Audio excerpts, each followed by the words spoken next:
When I first came to Rice, I made a lot of decisions based on what I thought other people wanted me to do.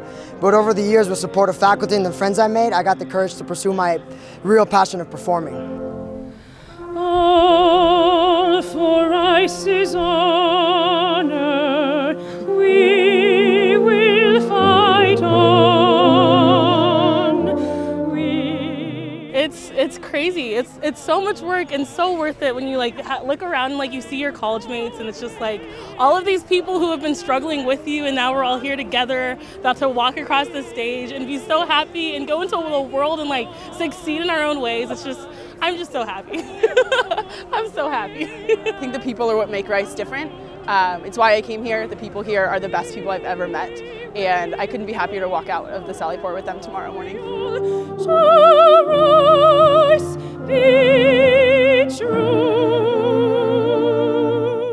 As we go from Rice, we should remember that we seldom have the luxury of knowing exactly how things are going to play out.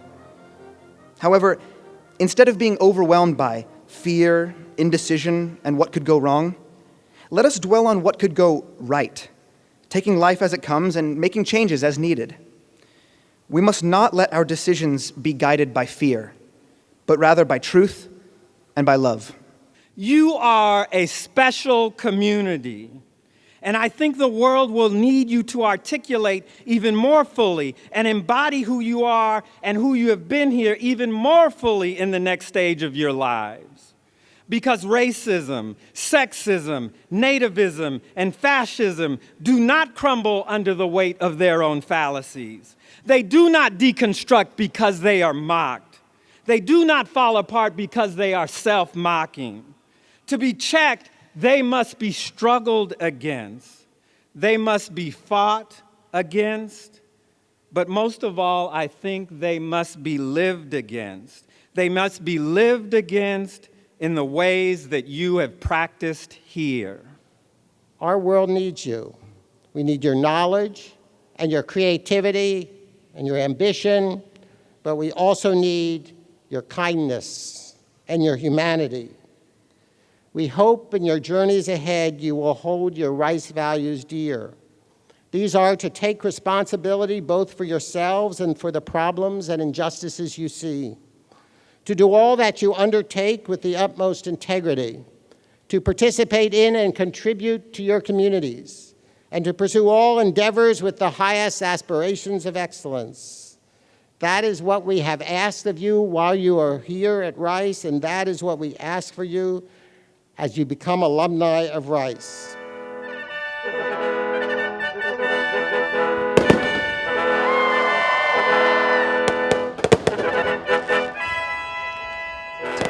Walk and hear your name be called is accomplishing this huge feat, really, especially being the 100th class. Incredibly important, and especially honestly just an honor. I feel really proud to be a Rice L today.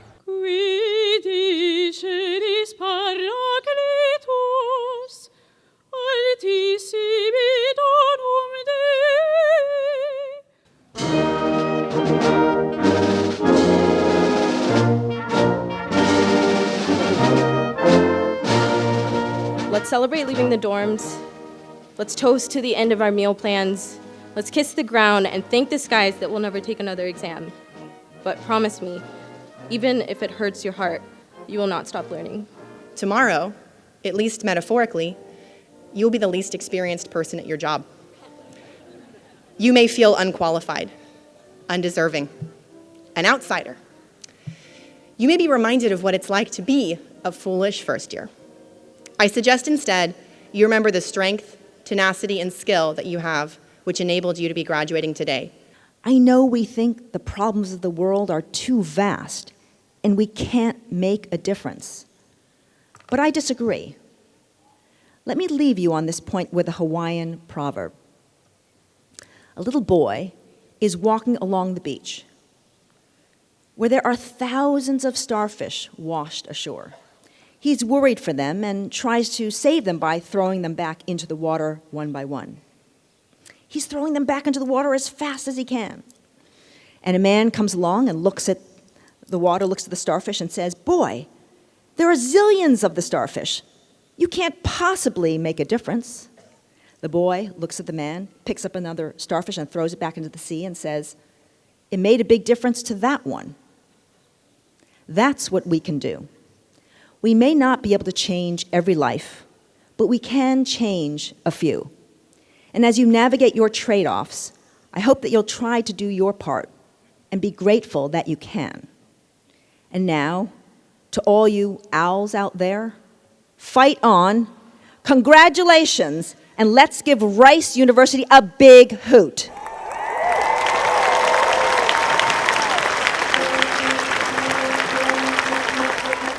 The joy of commencement is both seeing all of the families, watching them enjoy the culmination of dreams that started when these kids were 2 weeks old and 8 pounds, and seeing the joy in people's faces as at 22 they've actually accomplished far more than their parents ever multiplexed onto them in terms of expectations.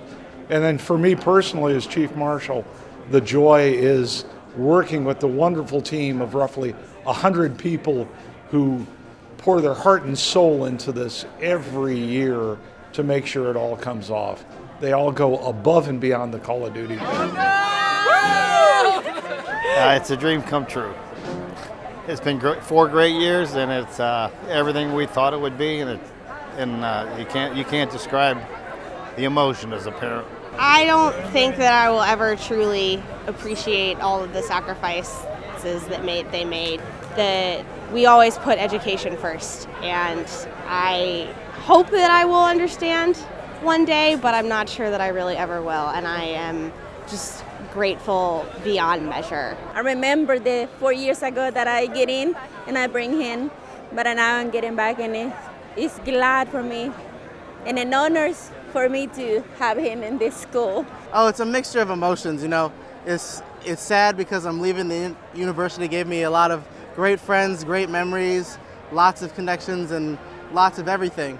But at the same time, it's cool too because, you know, moving on to the next chapter of my life, excited for what the future holds, and excited to bring good name and good fortune to the Rice community. When we dropped Adrian off, he was not yet 18, and I thought somebody was ripping my heart right out of my chest. And we live far away in Connecticut, so you know, I knew I was going to get limited access to my guy.